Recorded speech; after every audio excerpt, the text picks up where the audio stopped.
Hello, and you're very welcome to episode 13 of The Fifth Court, a podcast on legal affairs, presented by myself, Peter Leonard, barrister. And myself, Mark Tottenham, barrister and editor of Decisis.ie. And Mark, good to see you as always. And given the time of year that's in it, there is only one question and one question alone.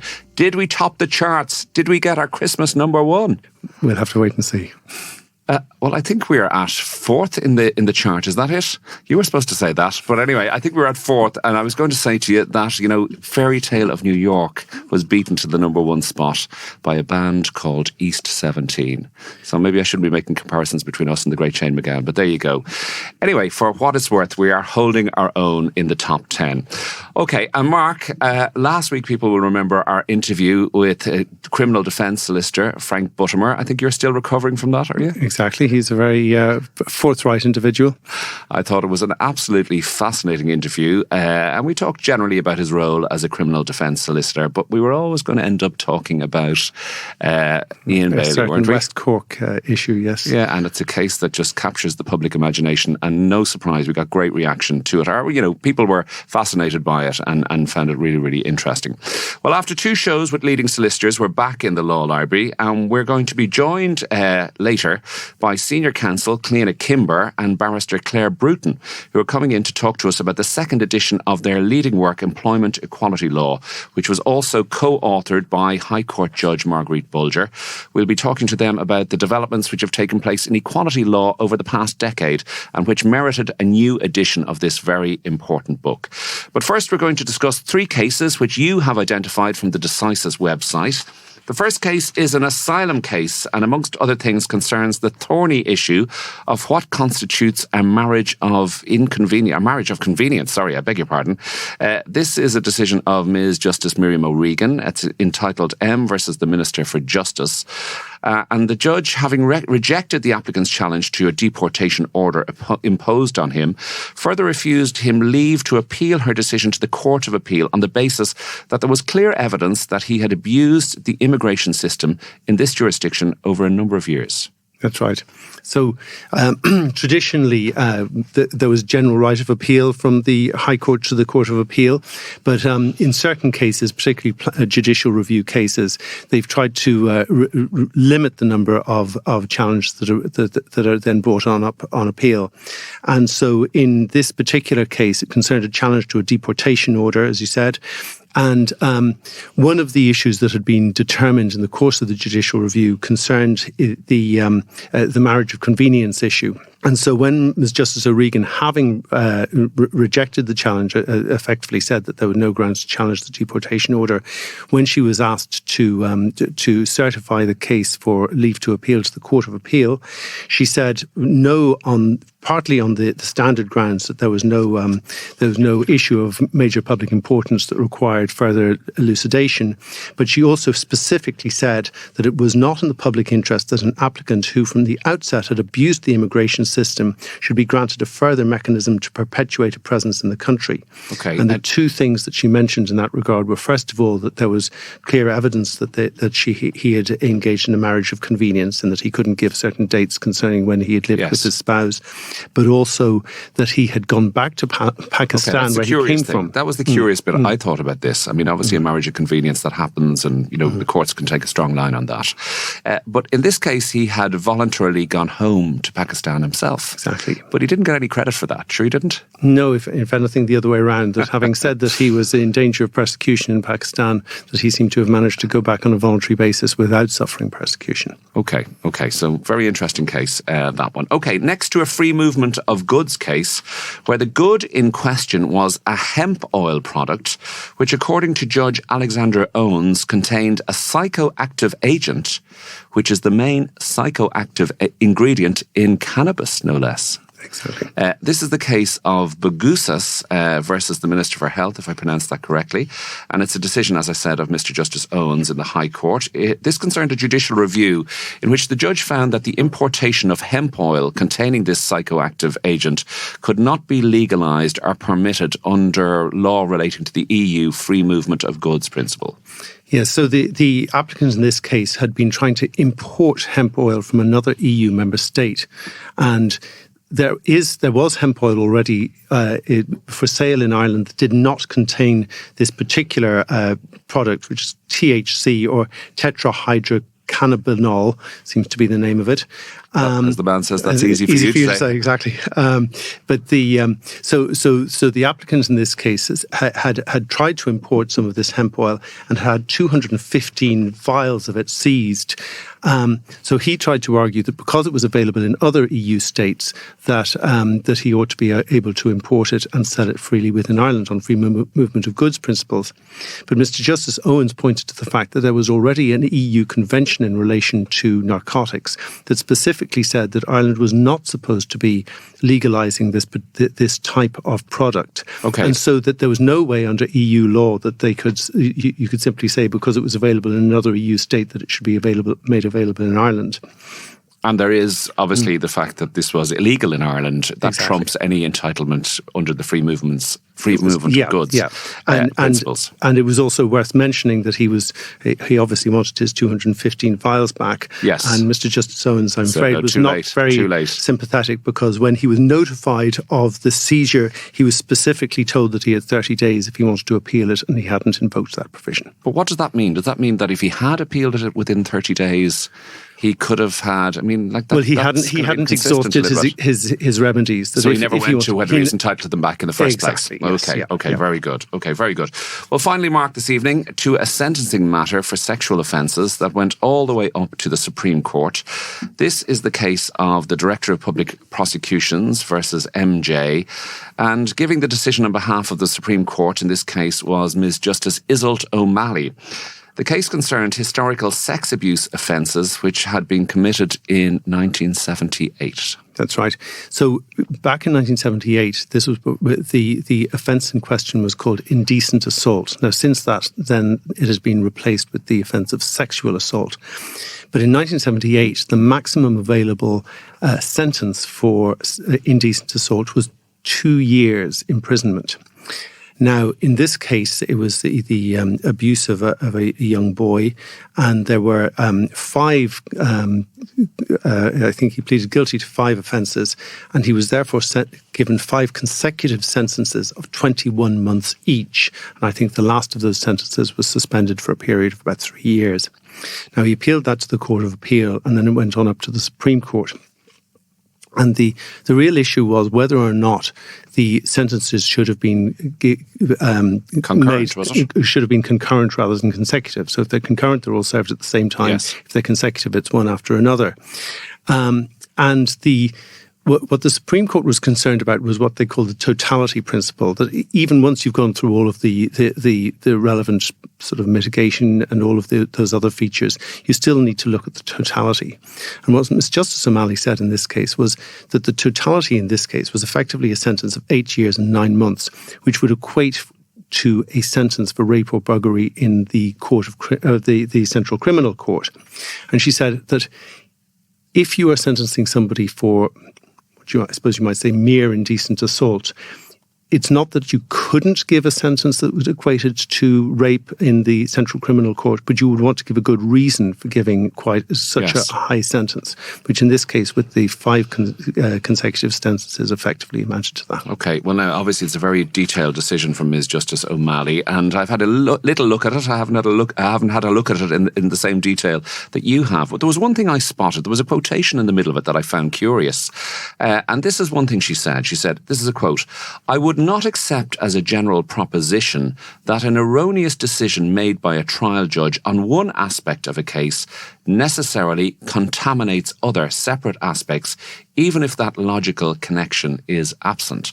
I thought that was a kind of a curious statement. You know, I mean, if you've got it wrong in a part, maybe there's still a part of the decision that remains correct. I don't know. I think I'd be rushing to the appeal court in that circumstance. I think what she's saying there is that you still need to look at the totality principle. So, for example, there's a number of steps that you're supposed to go through if you're a judge sentencing somebody. And one is to identify what they call the headline sentence. You then identify what they call aggravating or mitigating factors. It's then open to you to suspend a portion of the sentence. So that if, for example, you were to identify a very high headline sentence, but then were to give sufficient credit for mitigating features to bring it back in line with what it would otherwise have been. Yes. I think she's saying, well, in those circumstances, you wouldn't necessarily expect that to be interfered with on appeal. Well explained. And thank you for those 3 really, really interesting cases. And we're going to be back shortly with Cliona Kimber and Claire Bruton. Silence in the Fifth Court. Okay, it is my great pleasure to welcome to the studio 2 colleagues of mine, Cliona Kimber, Senior Counsel, and Claire Bruton, Barrister at Law, who have just published, along with High Court Judge Marguerite Bolger, the latest edition, or the second edition of your book, Employment Equality Law. Cliona, there was a launch recently. I heard it was a great success. Sadly, I wasn't there. Unfortunately, I know you very kindly invited me. I couldn't make it along, but I heard it was a fantastic launch. It was a really nice launch. A shout out to the Museum of Literature Ireland. Although we didn't quite publish a book of literature, it was an appropriate place, a hall of great books, so it was an appropriate place to launch it. And Claire, launched by Nuala Butler, Court of Appeal judge. Yes, Miss Justice Butler, and she gave a really insightful speech when she was launching it and touched on a number of really important issues, particularly in the area of employment equality law.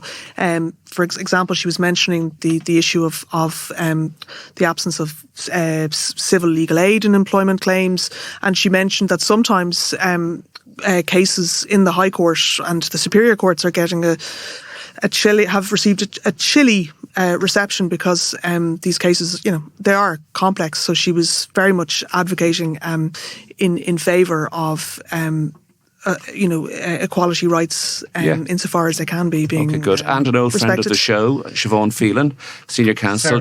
Sarah Phelan. We were talking about a judge, Siobhan Phelan, earlier, pre this broadcast. But Sarah Phelan also spoke, Chairperson of the Bar Council. That's right, and she spoke very eloquently about the equitable briefing policy and all of the various practical and substantive policies that the bar is looking at in terms of trying to deal with equality issues across the board, not just for women, but of course family-friendly initiatives as well. So that was excellent to get that practical example of what is being done and how sophisticated it all has been. Yeah, and you all spoke, and of course we can't really have Marguerite here today, can we? As a High Court judge, she probably didn't feel it was appropriate to come in, even though she's very much part of publishing this book with you guys. I'm sure she would have been very welcome.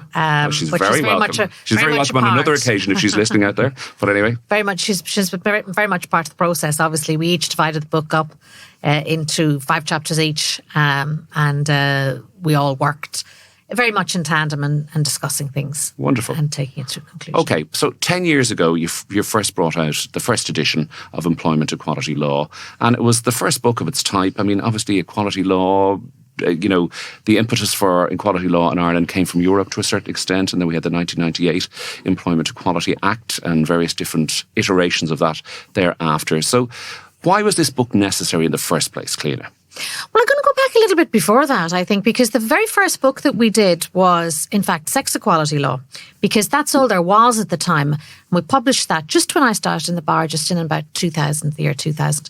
And Marguerite Bolger, my friend at the time, Miss Justice Bolger, and I were both in the King's Inns and wanted to write a book, and that's what we wrote.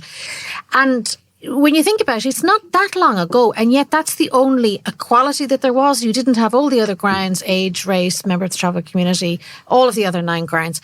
So then we brought, when the new legislation came in 1998, Claire came on board and it had to change into Employment Equality Law. And that was in 2016, I think, was that? 2012. And now, what has changed? So much has changed because things are developing all the time. It reminds me, Peter, that when I was on my summer holidays this year, I was chatting with my nieces. I had 14, 16, two 16-year-olds and a 14-year-old. And we were talking about trans issues. And I had such an interesting conversation with them, centred around athletes and people self-declaring. And are you male or are you female? Are you something in between? And they were so strong about it, very strong views. And they are the people, they are the women of the future. And these are all the issues. So the issues of equality and diversity are constantly changing for the general public. And that feeds hugely into law. So if we look at sort of the legal aspects of it in the book, what are the different things, the key things, I suppose? The one thing that I've found usually in my practice is retirement ages. can say a little bit about that after if you're interested. We can come back to that later. Yeah.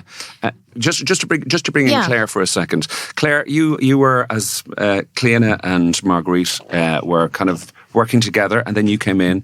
Were you deviling with Marguerite? That's right, yes. And in fact, I think I said this at both book launches, that I was very lucky to work with both Miss Justice Bolger and with Cliona, because they were both very formative in establishing my interest in employment law, and particularly equality law, because Cliona lectured me in Trinity in employment law and equality law, and then I devilled for Marguerite, now Miss Justice Bolger. So I was delighted to be involved with the book in 2012. And again, now 10 years later, when so much significantly has changed in the area of equality law.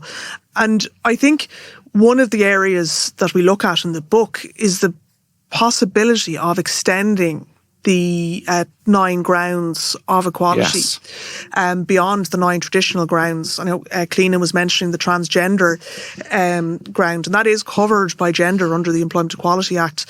The minister, the relevant minister, Roderick O'Gorman, did conduct a review, a consultation process, and was looking at positively bringing in transgender as a protected ground. But you know, if we look, for example, and this is something that struck me on the between the two editions, is, you know, sometimes judicial interpretation is not going to give rise to equity and expanding the grounds to the manner in which perhaps those advocates of equality rights may desire. Well, that's where your legislators come in. Exactly. Sure. And for example, a perfect example of that would be the Equal Status Act. Yes. And 2000, exactly. And as you know, the housing assistance ground came in the context of accommodation, because that was an area that was, as you know, the Equal Status Act covers a number of areas, goods and services and education. But they brought in, the legislator had to intervene to bring in the ground of housing assistance. So there is potentially the ground of socioeconomic rights, yes, for example. That's an interesting one, isn't it? Yeah, that and there was a bill brought in around 2017, 2018, if memory serves me correctly. And they were talking about bringing in a socioeconomic, you know, if you're on the wrong side of the tracks, you can't be discriminated against, which is a really good thing, I would have thought. Yes. And also mental health, was that another issue that was sort of raised, Cliona? Am I right in that? I think, sorry, I might just come in there, but the socioeconomic ground, that's one of the grounds, in fact, that Roderick O'Gorman was looking at. And there's, you know, it's really important to bring that in, because there's such a circle of, you know, on the one hand, if you are socioeconomically disadvantaged, it's difficult to get employment. And yet, if you're unemployed or not able to get employment, then you end up in the poverty trap.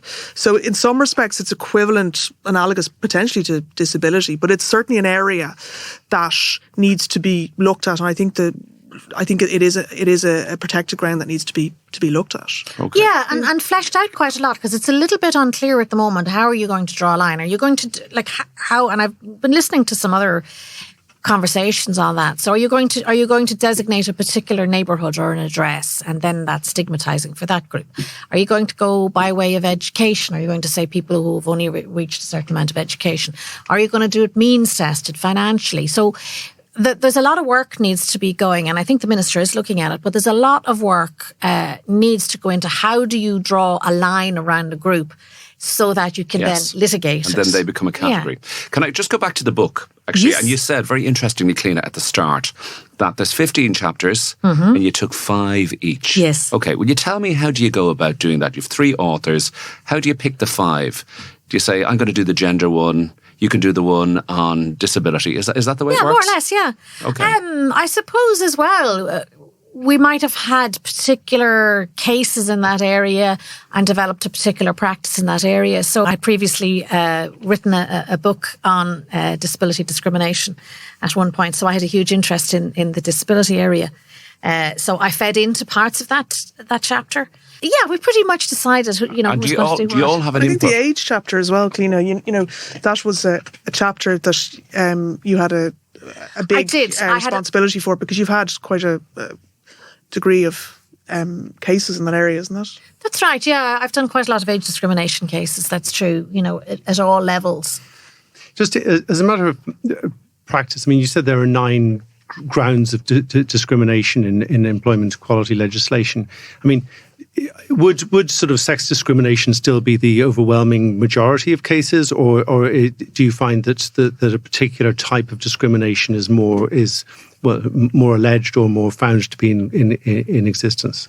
Well, you do see, and there are reports done, and the Workplace Relations Commission does a report, and Labour Court will do a report on the types of cases, and they do tend to sort of go up and down, and depending on what is current at a particular time. In our practices, obviously, we see certain snapshots, so we're not really as good perhaps at those as those external reports.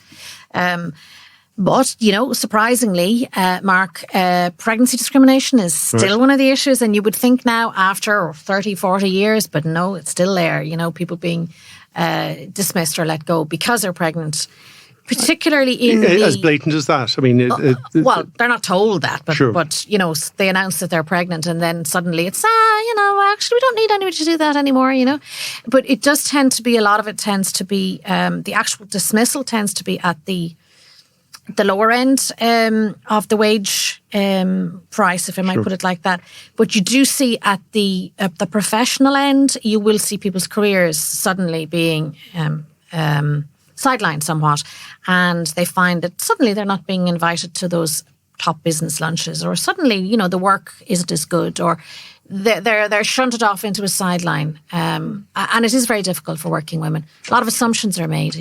Yeah, and I think, Cliona, just coming back to what you just said there, particularly when women come back from maternity leave, particularly women in in a number of areas, both the lower end and the upper end, it can be it's at a human level. It can be difficult for an employer to deal with an employee coming back from maternity leave who's been out of the workplace, and in fact, their maternity leave replacement may be there. But fundamentally, there's such a significant special protection for women coming back from maternity leave, and for them to come back to the same job that they held prior to their maternity leave. And when you say it's difficult for the employer, do you mean it's difficult for the employer to adapt to the maternity? I mean, do you think employers are sufficiently protected in relation to having to make the arrangements for sort of substitute cover and the whatever retraining is required? I mean, is there more government kind of intervention that might be helpful in that from that point of view? I mean, the Irish Human Rights and Equality Commission have a number of quite useful reports in terms of women coming back from maternity leave and what's required. It's pretty well known now. It's more on a human level that employers would be cognizant of the fact that the employee's been out of the workplace, but that cannot be taken into account generally. There's a fine line, and it's always a balancing exercise between a woman coming back from maternity leave and having been out of the workplace for up to potentially a year, and obviously things can't stay the same in a year, particularly in a lot of employers, which would be very dynamic. And then on the protecting those rights, but on the other hand, that the employer is that the woman, has a right to come back onto the same job. I know in the United Kingdom, for example, they have this notion of keep in touch days. So an employer has to, and some employers here in Ireland would have this on a policy basis. If the woman going before she starts during her pregnancy or during maternity leave can be contacted by the employer, and certain developments in the employer, or even sometimes even come into the workplace, just to up to speed with changes in the workplace since she's been out. Yeah, and that's certainly something that would be of assistance. Because presumably, I mean, for a number of women, it's not just one maternity leave. There's a number of maternity leaves over a period of years, and then it must be difficult both for herself and the employer to then bring her to the stage where she would have been at the outset. I don't agree with you on that, Mark. No, not at all. I mean, if you looked at our book launch, for example, all of the people, so Miss Justice Bolger in the High Court, Miss Justice Butler in the Court of Appeal, Sarah Phelan, Chair of the Bar Council, myself, Senior Counsel, and Claire Bruton, Junior Counsel, we are all working mothers. Yeah. And nobody's telling us that we're not at the top of our game or where we should be. I really would push back on that, Mark. Okay. I don't think, and don't forget as well, we're not here with an image of, these male employers and then these females going out, the workplace is fluid. It's got lots of different types of people in it.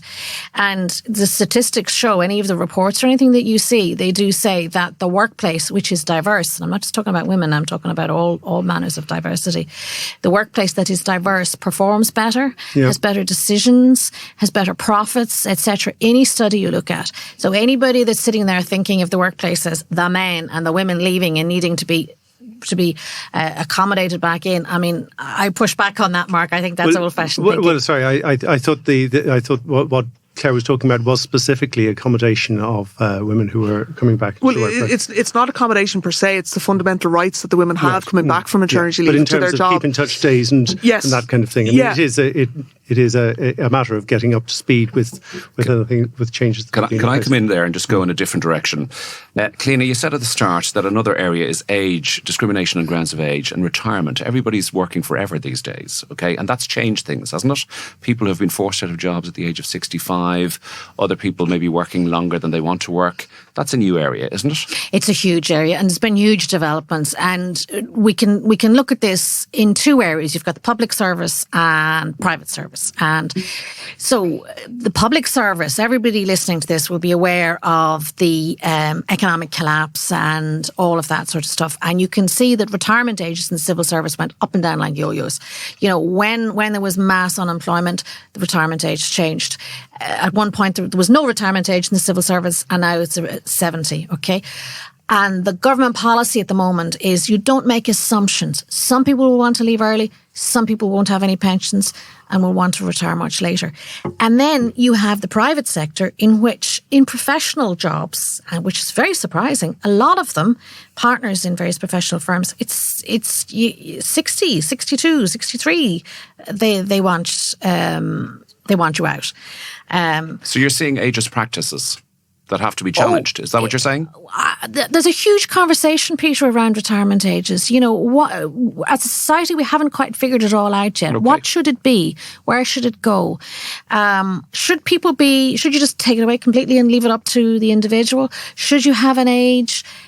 It's going to happen in the future. And of course, there's a whole dynamic behind that as well, which is the whole pensions, you know. Yes. And paying for pensions, particularly we're talking about public sector pensions. So there is a lot happening. There is going to be a lot of litigation. There has been a lot of litigation, and there's going to be even more. Can I talk about the mechanisms of redress? When you guys brought out your first edition of the book, the Employment Appeals Tribunal was very much alive and well. That's gone now. You have the Workplace Relations Commission is the number one, the initial forum that you go to if you have an equality complaint. Is that working? Has that system worked, do you think?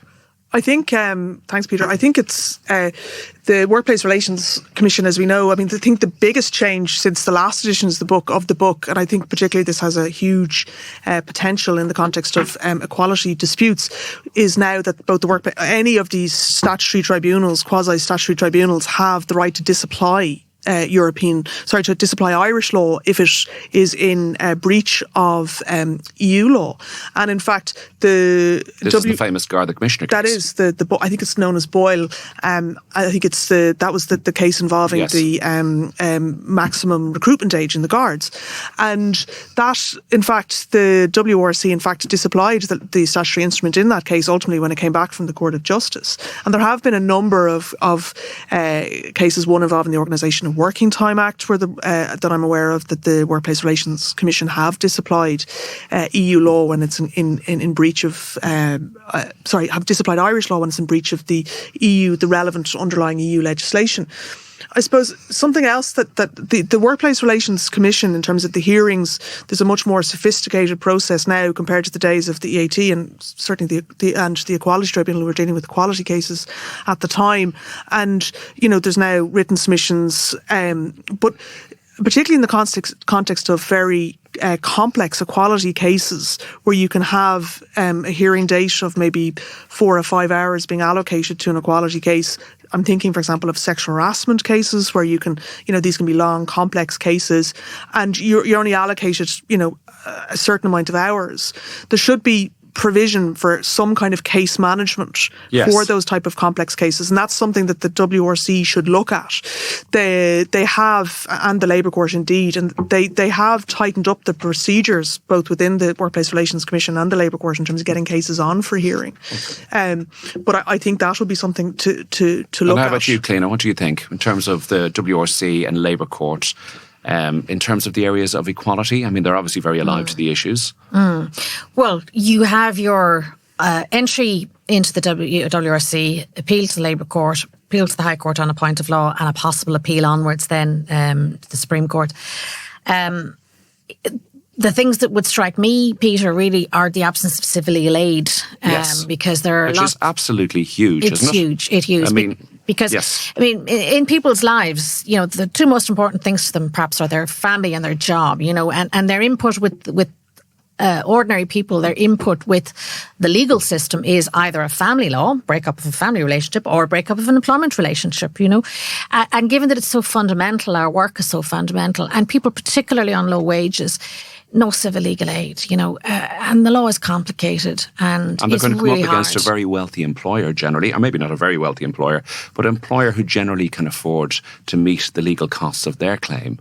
So they're often the people that are representing the employee who's looking for redress is dependent on the goodwill of their legal team. It's really, really, really unfair. It's fundamentally outrageously unfair. I think I'm probably getting a bit political here, but I do think it's outrageous, isn't it? It is outrageous. I agree with you, and barristers do a huge amount of pro bono work on cases that they see are meritorious, the legal profession carries an awful lot of the absence of civil legal aid. Now, there is a call for submissions, I think, which are due in after Christmas, perhaps, for amendments to the civil legal aid scheme, and that is one of the areas I think perhaps that needs to be looked at, civil legal aid for employment equality. Yeah, I think, Cliona, it does beg the question, Mark, in terms of whether, in fact, it's giving a denial of an effective remedy for people as a matter of EU law if there isn't an ability in the appropriate case to get legal aid, civil legal aid. The Irish Human Rights and Equality Commission do take on strategic cases, and they're increasingly taking on strategic cases insofar as their resources allow, and that is increasing, but that still is an extremely limited number of cases. So there is certainly been a goodwill type of approach by lawyers and barristers. We all know of those, but I think it does need to be put more on a formal legal footing. Yeah, one issue that interests me is that obviously we've been in the EU for a long time. When policy is being developed in this area, do people look at other EU countries and what their policies are? Because certainly I'm aware that I think in Belgium, for example, they have a sort of blind CV screening, so that you don't have a name or a place. So the things you're talking about in terms of socioeconomic discrimination or race discrimination, or all of those sort of things are very, or any kind of discrimination that can be indicated by either a name or a place of origin can be effectively wiped to the extent that the employer only gets to know what type of person they're dealing with when they actually interview them, rather than at the much earlier stage when it might be tempting for somebody to sort of say, oh, I prefer somebody Irish, or I prefer somebody who lives in a particular part of the city. Do you know if there's any of that kind of research done within Ireland? Yes, there have been. There has certainly been studies done in Ireland to show that, in fact, if the same CV with somebody with a name maybe off that would indicate of a particular race, because we have race protection here as a matter of Irish law, which is broader than required under the underlying EU directive, and an Irish person and the same CV in that has been undertaken, and there's unfortunately a lower level of success in terms of applications. Yeah. There's nothing as a matter of law, requiring anonymous screening, but certainly the Employment Equality Act applies significantly but it to is all done stages. in other EU countries, I think, isn't it? Yes, perhaps. Screening. Yes, I'm certainly aware that there have been, in terms of, and that can then buy into the burden of proof, in terms of the types of mechanisms that are required for an employee to meet their burden of proof as a matter of EU law. And you would see quite, for example, there's a number of cases that we have in our book. I'm thinking of one involving Belgium, where in fact there was no no actual applicant for the job. This is a case in Farron, which is involving race discrimination because of an employer publicly stating that they would not employ individuals of a certain ethnic background. And there's been a couple of more recent cases that we have looked at. So the equality body in that case had the right to bring the case without any applicants. So you can see how the development of the case law is not, expressly providing as a matter of Irish law in the legislation, but it is by implication being coming into Ireland. Sure. Yeah. Okay, and in terms of race discrimination, I mean, we are living in a much more diverse society. Even in the space of 10 years, I think Ireland has become more and more diverse. And I'm actually thinking of the late, great Richard Grogan, who sadly left us recently, who did an awful lot of work in this area and is responsible for a lot of the thinking that the Labour Court has introduced into this area. Would you agree with me when I say that, Cliona? I would, yes. I mean, he took a lot of cases which at the time were very unpopular, and he took a lot for non-nationals and pushed them forward. And exploring the area, I mean, one of the things I'm thinking particularly where the Labour Court was forced to clarify the whole race discrimination type law was a whole lot of non-nationals had been treated very badly by a particular employer. And Mr. Grogan brought the claim for them, and the Labour Court said, well, yes, they have been treated very badly and any number of employment rights have been breached, but unfortunately they've treated their Irish workers equally badly, so there's no race discrimination here. And that was the full defence, wasn't it? We just treat everybody badly, not because you're Polish or because you come from Zimbabwe. Exactly. That was the defence, and that's a perfectly good defence in Irish law, isn't it? Can I ask you about representing people? Okay, both of you are incredibly successful employment practitioners and excellent employment practitioners, and you act for both employees and employers. Is that difficult at times because you have the skills to represent both sides? Do you find that hard, or is that just whoever you're representing, you get up and give it a lash? Exactly. And I mean, when you look at it, in fact, this is something I said when I was at the book launch during the week. In my career, you don't really meet anybody who's bad or anybody's actually out there. I'm not talking from the employer side. They're not out there to discriminate against people, okay? But, mistakes are made, or they haven't thought something through, or assumptions have been made, or they're not aware, or things just get passed. And also, there are many people who make false allegations or don't, I'm talking about employees, they may make allegations, or they feel that something is the case, but actually it's not, Yes. So to know is to love, So you meet your client, okay. You look at the problem that's in front of them, and you see it from their perspective. What do you say to that, Claire? Yeah, I think I would do a mixture of both, as you were saying, and I think I personally enjoy doing both sides of it because, if you're acting for the employer and you've done a number of employee cases in that particular area, you can look around corners and see and predict and have a perception in terms of what you think how the employee is going to run the case, etc. And so I personally feel that it's important to do both. I mean, inequality law, for example, an employer, it is a very different hat to wear in some respects, because as an employer you may be trying to rely on the exceptions to discrimination or the defences, like Lena was saying, and you can anticipate what the employee is going to be saying in terms of their arguments. And by corollary, because most of the burden of proof rests with the employee, when you've acted for employees, you can assist the employer then in terms of how you think that the case is going to proceed, and perhaps how the employee is going to try and make their case. Yes, absolutely. And everybody is entitled to representation. Exactly. And everybody is entitled to the best representation. Isn't that it? Exactly. Folks, this has been absolutely fantastic, but we can't let you out of the room without asking you the most important questions of all. Mark, do you want to take our guests through our final questions, which are often illuminating? Absolutely, yes. If either or both of you have either a book or a film that you'd like to recommend, either to our colleagues in the legal professions or to any law students who might wish to follow in your footsteps? I'm going to start with Anatomy of a Scandal I normally hate watching legal stuff because it's a bit of a busman's holiday, but I actually flicked it on one night in Netflix, and it was really interesting. It's a BBC programme, and it's a sexual assault mystery / legal drama and a political scandal, and it's really very good. What I liked about it from a legal point of view is that there are women QCs in it, and you see how hard they work. You see the main female QC sitting there on a Friday evening, not able to go to the party because she's wading through this lever arch of papers, and I kind of empathised with that a little bit. What I quite liked was the drinks cabinet in the corner of her room. Yeah, exactly. I can't say that we have that in the Distillery Building in Dublin, but it was really good, and it was. I felt it was a good representation of what my work is like. Okay, very good. And Claire, anything? Yeah, I was thinking about this. So it's a good question. I rewatched Philadelphia, the 1993 movie. Oh yeah, Tom Hanks. Tom Hanks. I'm a massive Oscar-winning performance. Exactly. I think, yeah, and got great music from Bruce Springsteen as well in it.